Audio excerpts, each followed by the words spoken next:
Buenas noches, bienvenidos al programa. Yo soy Jaime Bailey. Hoy no es una noche cualquiera, hoy es una noche especial. Todos esos aplausos cargados de cariño, de respeto y de entusiasmo son para nuestro invitado de hoy. No esperen de mí una entrevista neutral u objetiva. Yo no soy un periodista neutral. Yo soy un periodista muy apasionado y soy declaradamente uribista porque creo que don Álvaro Uribe fue un gran presidente. Tengo para mí que Álvaro Uribe es un gran héroe colombiano y un admirable defensor de las libertades en Colombia y en América Latina, y pido un aplauso para él, por favor.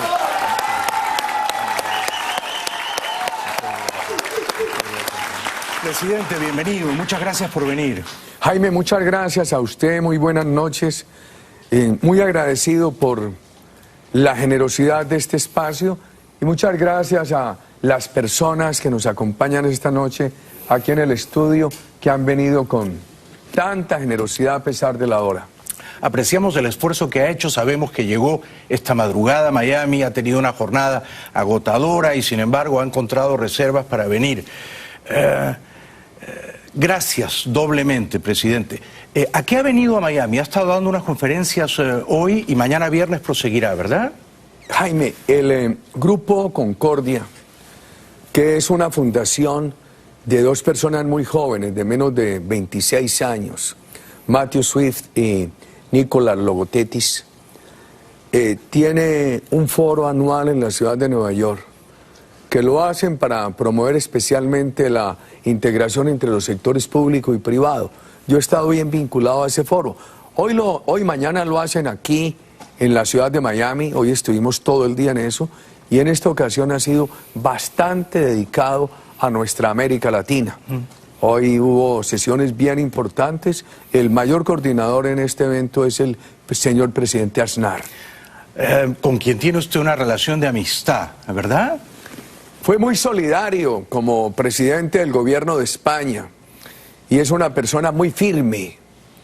El liderazgo político necesita más firmeza que cálculo, y Aznar es firmeza. Desde luego como usted. Yo me he declarado uribista. Creo que usted fue un gran presidente. Usted se jugó la vida por su país. Y usted es una inspiración en toda América Latina. Pero ¿por qué tantos colegas míos periodistas, no digamos ya escritores, se enojan conmigo cuando digo que soy uribista? ¿Por qué será eso, presidente? No sabría decir. Además, para mí es muy extraño escucharlo y escuchar decir eso, porque también encuentro muchas personas que me dicen: estoy de acuerdo con usted, pero no lo puedo decir. La verdad, ¿qué pienso yo? Póngale a mi gobierno errores y faltantes, muchos, pero póngale también que cuando terminamos, Colombia no estaba convertida en un paraíso, pero yo creo que el país iba por un buen camino. Tenía el país un desempeño que empezaba a ser sobresaliente en seguridad, en inversión, en política social, y esos tres ejes iban de la mano simultáneamente. Pero además yo diría que en medio de efectos humanos que son, trabajamos con mucha entrega, con mucho cariño por los colombianos. Hoy me acompañan varios de quienes fueron mis colaboradores, el director de nuestro partido, el doctor Oscar Iván Zuluaga, quien fuera también nuestro candidato a la presidencia. Y esta noche veo aquí a varios de quienes nos han acompañado en Miami, a la señora exembajadora, exsecretaria de la presidencia, la doctora Alicia Arango Olmos, y a muchos ciudadanos de Colombia y de Venezuela, que les agradezco, señor, inmensamente su presencia. ¿Cree que Oscar Iván Zuluaga será el próximo presidente de su país? Yo lo estimo enormemente, valoro toda su entrega, su trabajo, su inteligencia, la manera como ha creído en estas tesis. Y por supuesto entramos en una etapa en que tengo que ser muy prudente, porque varias personas han expresado el interés de ser precandidatos en el partido y tendremos que adoptar unas reglas serias, claras, que den toda la credibilidad y seguramente todos se van a someter a ellas para tener un buen suceso. Presidente, yo fui muy a menudo a su país cuando Samper era presidente, cuando Pastrana era presidente, incluso antes, cuando Gaviria era presidente. Y uno se sentía realmente en riesgo y era un país apesadumbrado, desesperanzado. Cundía el pesimismo, el que podía se iba. Usted llegó, gobernó 8 años y realmente rescató a Colombia de la desesperanza, infundió un optimismo. Ahora, cuando vuelvo a Colombia, me sorprende profundamente y hasta le diría que me entristece ver a jóvenes volcados a la izquierda romántica, que se llenan la boca hablando mal de los 8 años en que usted fue presidente. ¿Por qué? ¿Por qué hay tantos jóvenes de izquierda en Bogotá, en Medellín, que lo ven a usted casi como si hubiera sido un dictador? Cuando yo lo defiendo, me dicen, no, pero los derechos humanos. ¿Por qué?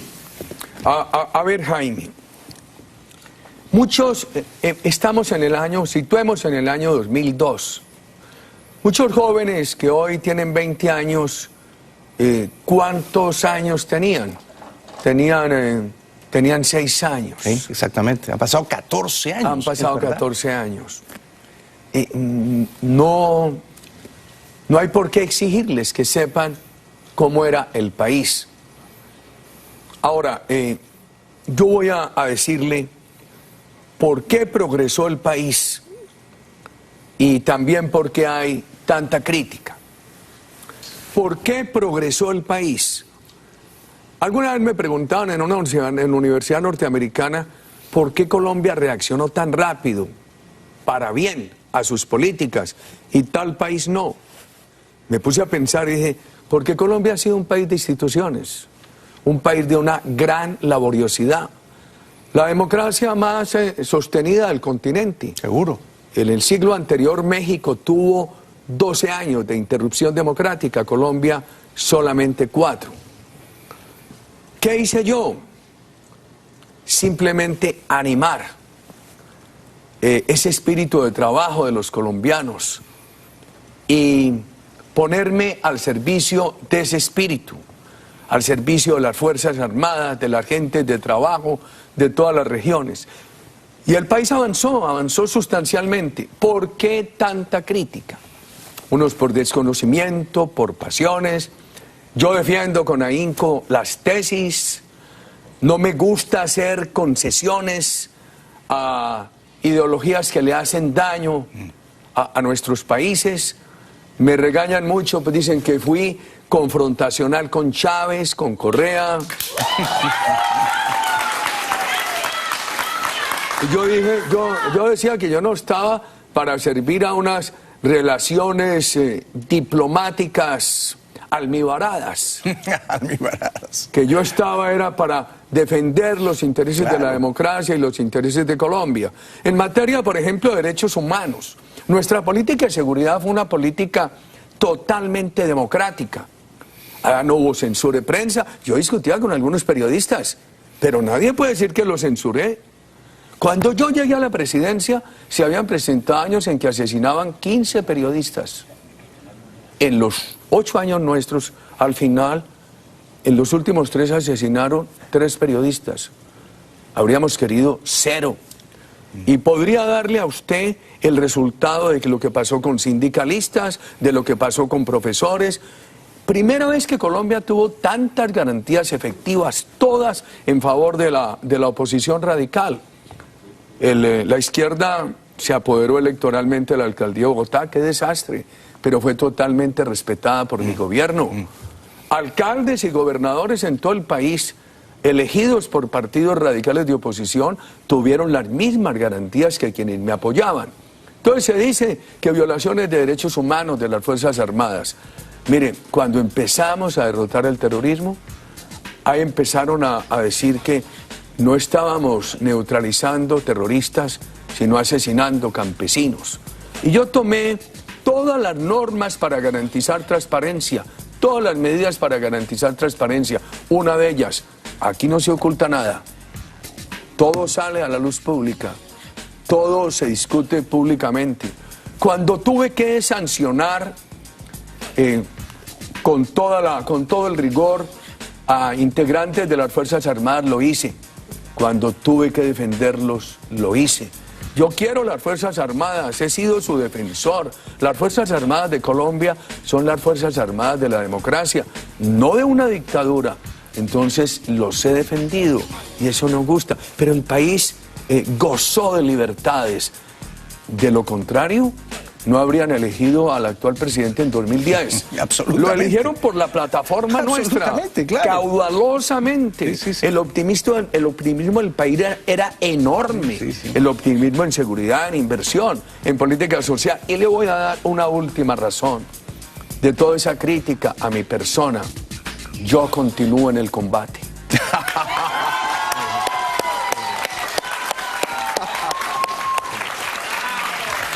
Tenemos que ir a la publicidad y regresamos con este gran gladiador que no se rinde, aunque sus detractores dicen, no, ya se tiene que jubilar. Pues no, su pasión por Colombia no se jubila. Regresamos con Álvaro Uribe después de la pausa. Ya volvemos.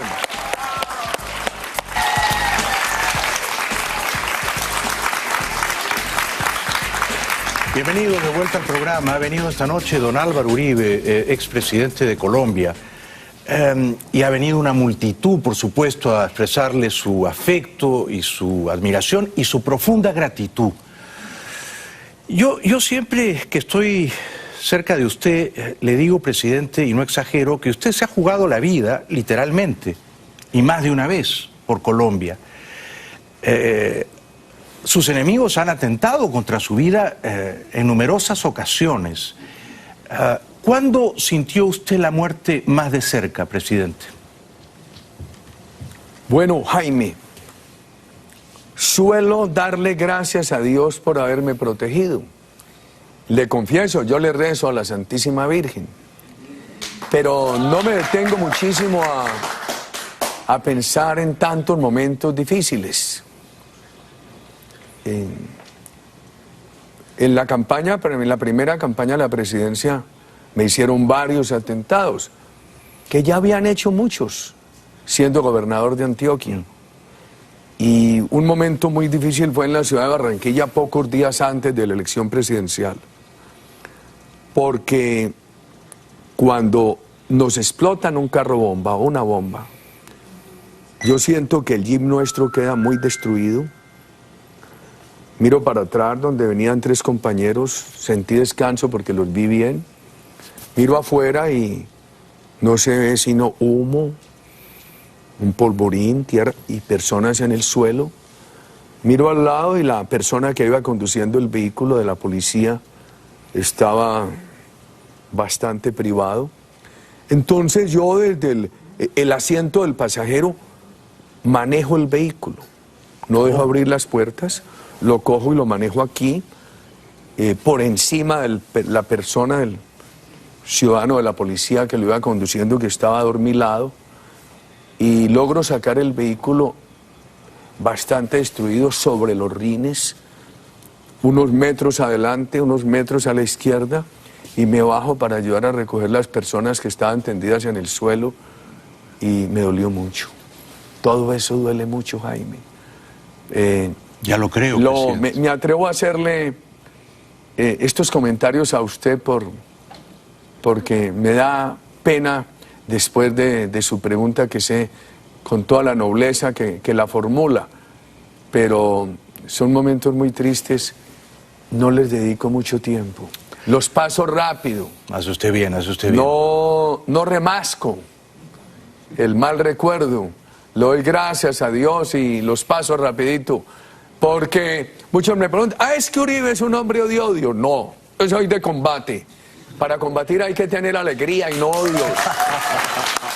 Entonces, el que se pone a remascar y a llenarse de odios es como la vaca en el pantano. Mientras más patalea, más se atolla. Ahora que lo vi entrar aquí al canal de televisión y saludar con tanta humildad, con tanto aplomo a todas las personas que se le acercaban, a pesar de que ha sido una jornada extenuante para usted, me preguntaba, ¿de dónde proviene su calma presidente Uribe? Pues qué raro oír eso. Porque muchas personas me dicen todo lo contrario. Sí. Pero no. Yo no me he sentido calmado. He tenido que hacer un gran esfuerzo para calmarme. Pero tampoco me da mucha dificultad. Lo que sí hago es que saludo a las personas con mucho cariño. ¿Cómo no los voy a saludar con cariño a estos ciudadanos que están aquí, jueves, día de trabajo, a esta hora?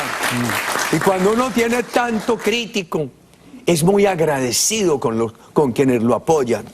Entiendo. Entonces, una vez llegó un candidato a la presidencia de Colombia.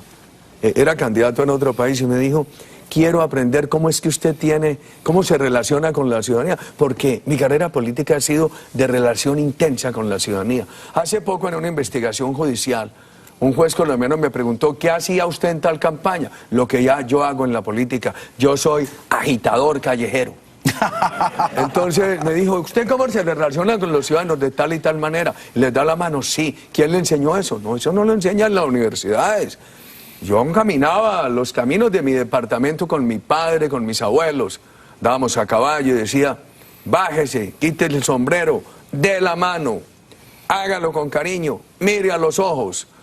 Y a los meses llegó ese candidato y me dijo: estoy muy agradecido con usted por el consejo, pero vengo a buscar un ortopedista, porque de dar la mano se me afectó este brazo y me está doliendo muchísimo. Hay que saludar, la política es de voluntarios. Sí. Y hay que ejercerla con cariño por la ciudadanía, especialmente yo le agradezco mucho a quien a mí me apoya, porque yo genero mucha controversia. ¿Cómo no voy a agradecer a quienes se atreven a apoyarme? A veces pienso que la política es un oficio ingrato, que el esfuerzo hercúleo que hacen los políticos bien intencionados, honorables como usted, no siempre es suficientemente recompensado. Incluso que gente que votó por usted el 2002 o el 2006, luego cambian los vientos, mudan las lealtades, nunca faltan chaqueteros, tránsfugas como el presidente Santos.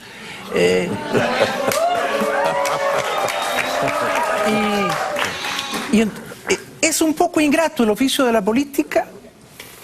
No, Jaime. Es difícil. En la vida pública uno tiene en cada minuto 55 segundos de dificultades y 2, 3, 4, 5 segundos de alegrías. Lo que pasa es que a mí me ocurre esto. Yo hoy venía con una gran preocupación, porque hoy el gobierno de Colombia le aceptó al grupo terrorista FARC que se entiendan de Estado a Estado. El Estado Democrático de Colombia, con el mayor cartel de cocaína del mundo de Estado a Estado, y que el acuerdo que están haciendo en La Habana le van a dar tratamiento de norma constitucional automática. Y yo vengo con mucho dolor por Colombia, pensando en lo que necesitamos: una resistencia civil pacífica, pública, argumentada, persistente. Y yo venía muy preocupado y triste. Y entonces, como podría haber venido en la circunstancia de que alguien me calumnia, me maltrata, etc. Pero cuando saludo unas personas que se atreven a recibirme con cariño y eso, se me olvidan todas las dificultades. Pues yo espero, me alegro, yo espero que este programa corresponda a esos 5 o 6 segundos del minuto que son gratos, favorables, amables. Sus detractores dicen que oponerse al acuerdo de paz con las FARC es arengar a la guerra, que usted es un guerrerista. ¿Qué responde usted, presidente? Los años de nuestra presidencia, Colombia ganó mucha paz. Hay que verla, no lo voy a fatigar con cifras, usted las conoce. El descenso en homicidios, en secuestros, como los colombianos, los periodistas recuperaron las libertades. Había muchos de ellos en el exilio, porque estaban presionados, amenazados por los grupos terroristas en Colombia. Y llegaron a Colombia y disfrutaron la protección de nuestro gobierno, y muchos de ellos disfrutaban criticándome, pero también disfrutaban esa seguridad. Entonces, Uribe guerrerista, a ver, esos años fueron de paz a partir de la seguridad democrática, y hubo reconciliación con muchos. Por ejemplo, la izquierda radical, bien adversa a mi persona, tuvo que reconciliarse en esos años con la democracia, porque tuvieron todas las garantías y por eso ganaron alcaldías, gobernaciones, y se les trató de la misma manera como traté a los alcaldes y gobernadores más afectos a nuestras tesis. Veamos esto, Jaime. De esos años, hubo 35.000 desmovilizados. Salvo del paramilitarismo, salvo a quienes incumplieron, a los otros se les trató con gran espíritu de reconciliación. 18.000 guerrilleros desmovilizados, lo mismo ocurrió con ellos. Yo estoy hoy en desacuerdo con lo que sucede en La Habana, porque ese no es un tratado de paz. Ese es un tratado en el cual un Estado democrático, el de Colombia, claudica ante el cartel de cocaína más grande del mundo. Ahí, eso es un tratado de impunidad. ¿Cómo voy a estar yo de acuerdo con esto? Y se lo digo porque ya veo que se va a acabar el segmento, después podríamos seguir. Sí. La FARC es el cartel de cocaína más grande del mundo, y en ese acuerdo el gobierno de Colombia le da impunidad total. Dice que el narcotráfico es apenas delito político, por ende no tendrán cárcel, no tendrán extradición y sí tendrán elegibilidad política. Eso genera mal ejemplo, eso es la partera de nuevas violencias. Seguro. Y eso no es sostenible jurídicamente. Entonces nosotros hemos venido haciendo esa pedagogía. Le choca mucho a muchos adversarios. Entonces no responden con argumentos, sino con descalificaciones. Uribe, guerrerista. ¿Qué he dicho yo en estos días? A toda palabra que nos descalifique, vamos a responderle con un argumento. Brillante. Un aplauso para el presidente Uribe. Después de la pausa le voy a preguntar, presidente, si una vez que supongo que se firmará ese acuerdo de paz tan imperfecto entre Santos y las FARC, le voy a preguntar si eso luego, sometido a un plebiscito, será refrendado por la mayoría de los colombianos. Regresamos con don Álvaro Uribe después de la pausa, ya volvemos. Bienvenidos de vuelta al programa, muchas gracias, muchas gracias.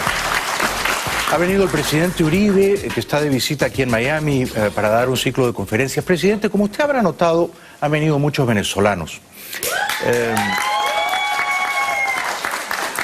Y usted ha alzado siempre su voz valiente, gallarda, cuando Chávez era dictador. ¿Cómo lo extrañamos? Era usted el único líder de la región que le plantaba cara a Chávez, que defendía la democracia ante el expansionismo chavista. Ahora esto se ha perdido, ¿no? A mí me parece que Santos ha sido bastante condescendiente con Venezuela. Quisiera preguntarle un par de cosas sobre Venezuela. ¿Maduro es un dictador? Peor. Felipe González dice que las dictaduras tienen reglas. Aquí estamos en presencia de una tiranía. Una tiranía además sin inteligencia. Porque hay tiranos inteligentes. Chávez se murió sin tener que vivir la tragedia de su obra. Le dejó una herencia muy mala a Maduro, que en lugar de corregirla la ha agravado. Entonces de Chávez se decía que tenía mucho carisma. ¿Quién sabe qué habría pasado con ese carisma hoy?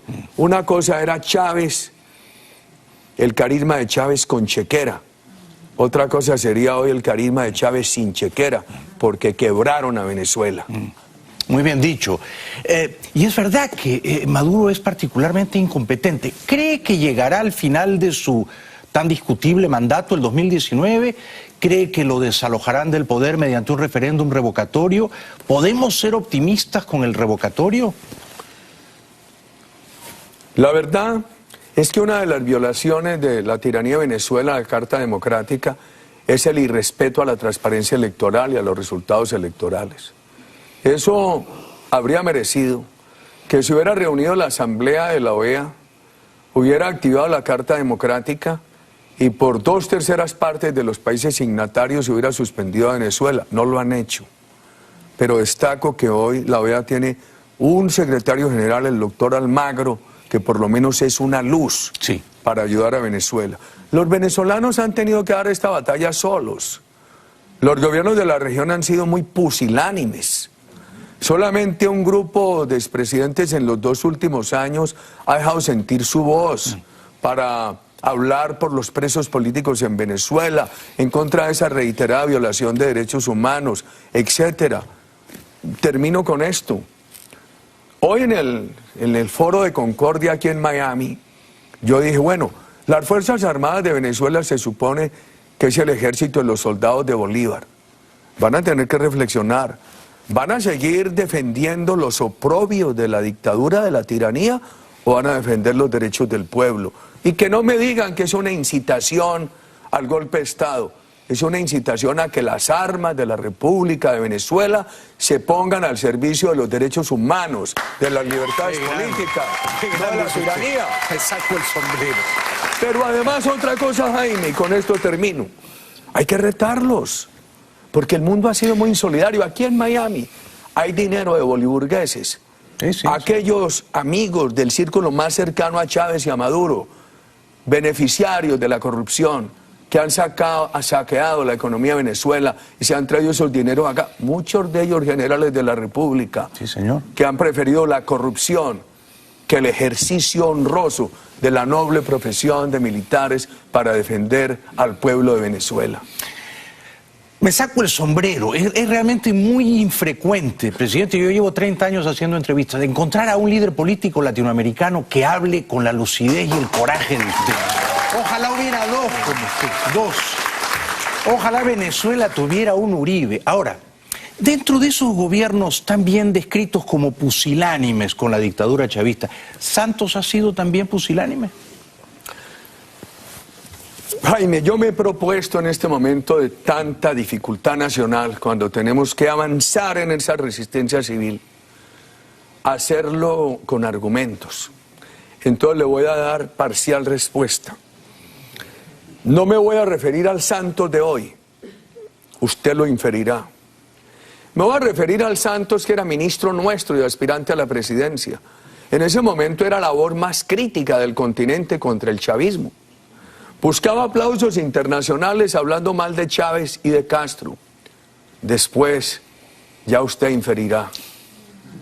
Todavía no sé qué pasó. Pregunta, y es una pregunta antipática. ¿Se equivocó usted al confiar en él el año 2010?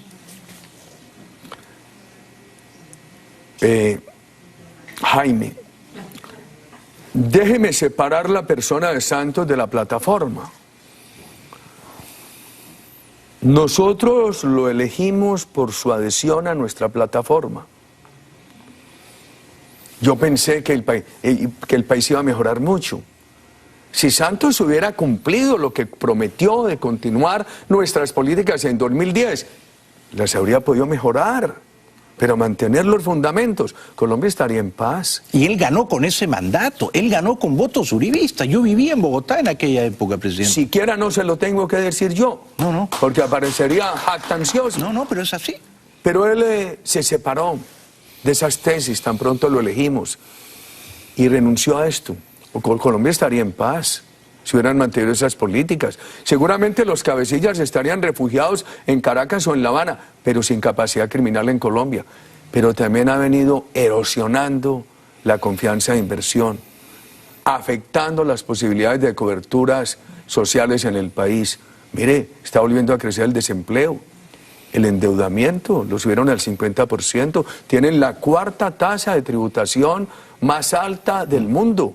Un derroche y una corrupción tremenda. El que viene del periodismo dedicado a darle dinero a través de contratos a algunos periodistas para anularles la independencia.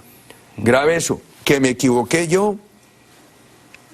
Hombre, la verdad es que cuando uno hace política espontáneamente, de pronto lo engañan con mucha facilidad. Comprendo, comprendo. Lo que me lleva a la pregunta que quedó pendiente. Una vez que se firme el acuerdo de paz, que es una capitulación moral de la democracia colombiana, del Estado de Derecho, con los terroristas de las FARC semijubilados en La Habana, ¿usted cree que la mayoría de los colombianos van a convalidar, refrendar ese acuerdo de paz? Digamos, las encuestas sugieren que una amplia mayoría no respalda a Santos. La palabra paz es una palabra cautivante. Hablar de paz es muy fácil. Hablar en contra de la impunidad es muy difícil. Sin embargo, ha venido creciendo una gran conciencia nacional sobre el alcance, el contenido de este acuerdo, que es un contenido promotor de nuevas violencias, es un contenido de impunidad, es un contenido de riesgo para Colombia, es un contenido de legalización de una doctrina terrorista de socialismo siglo XXI castrochavista. No nos digamos mentiras. Pero es que hoy ha pasado algo que voceros del gobierno habían dicho que nunca pasaría. Hoy el gobierno de Colombia y la FARC llegaron al acuerdo de Estado a Estado. El gobierno democrático de Colombia con el grupo terrorista FARC, uno de los mayores secuestradores, reclutadores de niños, el tercer grupo terrorista más rico del mundo, el primer comercializador, el primer cártel de cocaína. Llegaron al acuerdo para que, entendido el uno que el otro es su par, lo que finalmente firmen lo lleven automáticamente a la Constitución. ¿Habrá plebiscito? Santos dijo que habría refrendación popular. Primero propuso una cosa, después se llegó al plebiscito. Le cuento problemas del plebiscito.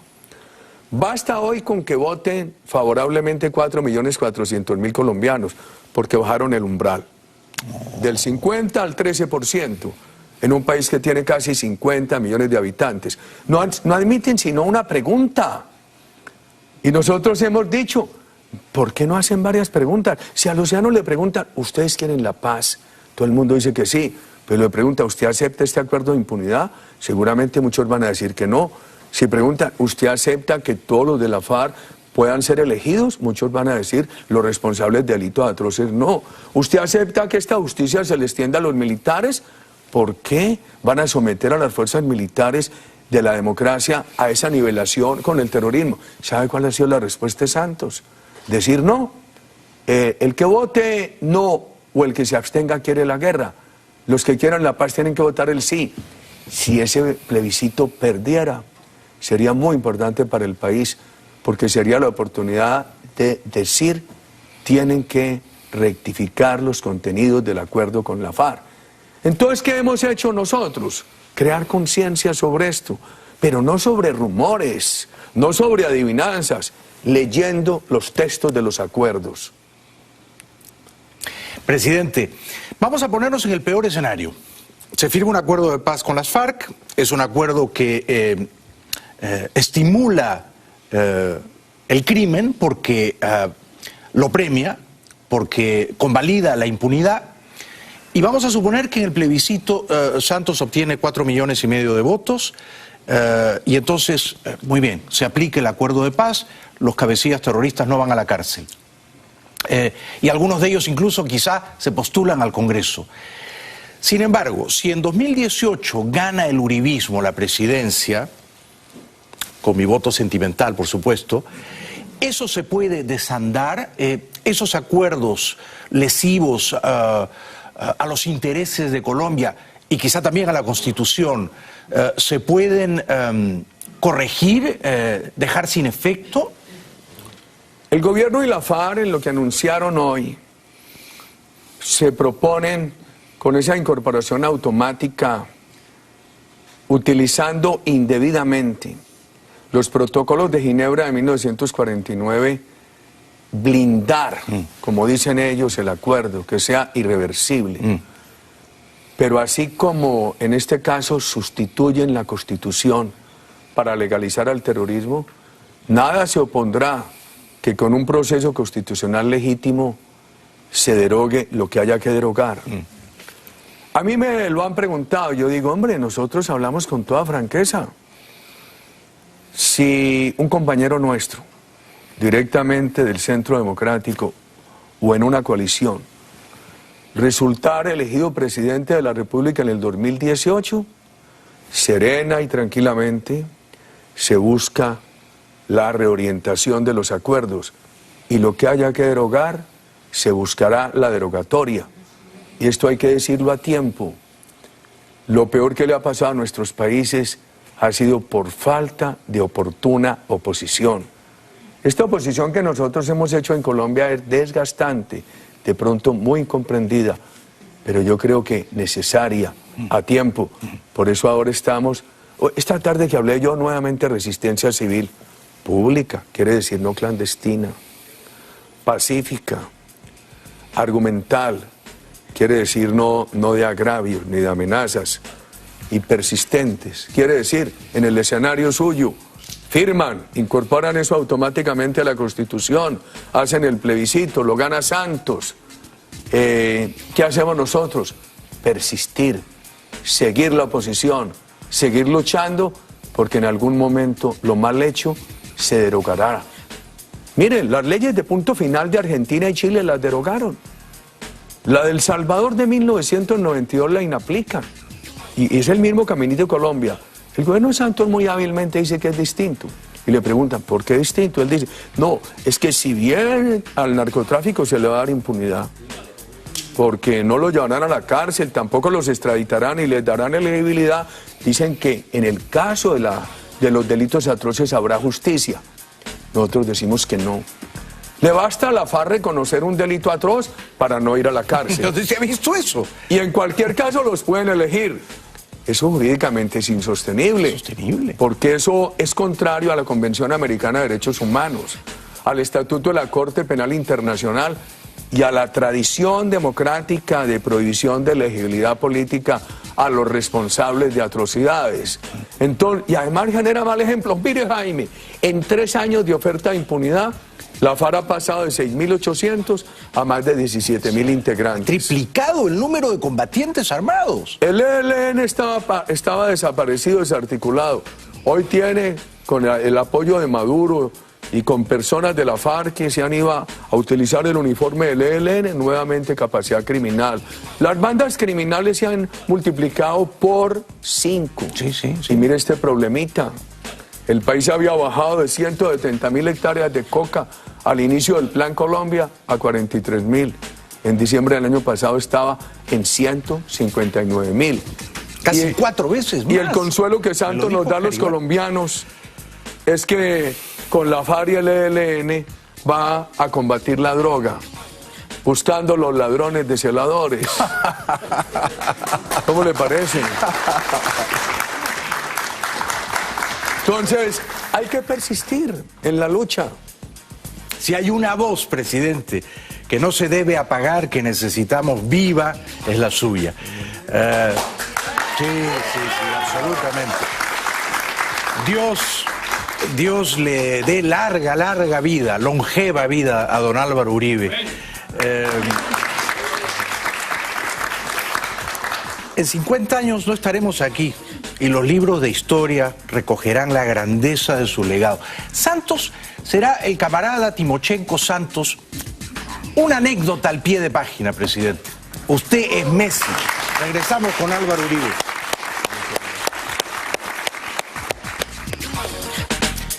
Bienvenido de vuelta al programa. Gracias. Todos los aplausos son para nuestro invitado de esta noche, el expresidente colombiano Álvaro Uribe. Presidente, ¿quién es, en su opinión, el mejor presidente que ha tenido Colombia? Desde luego, excepción hecha de usted. No, yo admiro muchos colombianos. Ha tenido el país una tradición de presidentes honorables. En la juventud, en la infancia, en la adolescencia, en mi familia se sentía respeto reverencial por Alberto Lleras y mi madre lo infundía. ¿Y su madre? Y por Alfonso López Pumarejo. La verdad es que el país ha tenido muy buenos presidentes. En esta lucha contra la violencia, yo tendría que destacar a Julio César Turbay y a Guillermo León Valencia. López y Carlos Lleras hicieron un buen manejo económico. López evitó que Colombia se inundara de los dólares del Medio Oriente, que en esa época le causaron tantos problemas de deuda a América Latina. Carlos Lleras, con una intervención muy talentosa en la época, en materia cambiaria, le evitó un colapso cambiario a Colombia. ¿Quién es el líder político o líder moral, líder religioso, que más lo ha impresionado? Usted ha tratado con los grandes líderes de nuestro tiempo. ¿Quién le ha impresionado más? De los vivos, tantos. Lo que pasa es que si hago una enumeración y omito alguno, no me agradece el destacado, sino que se resienten los omitidos. Es verdad, es verdad. Es usted un señor. Yo mantengo muchas gratitudes. El presidente Bush tomó decisiones heroicas para ayudarnos en Colombia. Por un accidente que se había presentado lamentable, fatal, con la interdicción de aviones de narcotráfico en el Perú, donde por equivocación derribaron un avión de misioneros. Lo recuerdo. Eso estaba suspendido en Colombia. El presidente Bush, por confianza en nuestro gobierno, lo restableció en Colombia. Y fue una decisión muy importante contra el narcoterrorismo. Después en su gobierno se aceptó por confianza en nosotros, en nuestro gobierno, en mi persona, venderle a Colombia por parte del Pentágono armas inteligentes. Eso fue definitivo para romper la ecuación y derrotar al terrorismo, avanzar en esa derrota. Gratitudes por hechos concretos. ¿Conoce al Papa Francisco? No lo conozco, lo he leído con mucha simpatía. ¿Qué impresión tiene de él? El Papa Francisco es bastante vital. Se me parece a su santidad Juan Pablo II. Tiene unas humildades semejantes a las de Juan XXIII. Los dos saben decir las cosas con gracia. Sí. Porque Juan XXIII en alguna ocasión dijo que el mundo tenía 4 plagas: la agricultura, los casinos, el licor, no digo la cuarta, y que en su familia había las 4. Cuando uno le oye ciertas anotaciones a su santidad Francisco, lo encuentra con esa común gracia con su santidad Juan XXIII. Sí. ¿Cómo hace usted? Yo he conocido su finca en Río Negro. He visto la devoción que tiene por la Virgen, por la familia, por el campo, por los caballos. ¿Cómo hace usted para estar tan bien de salud?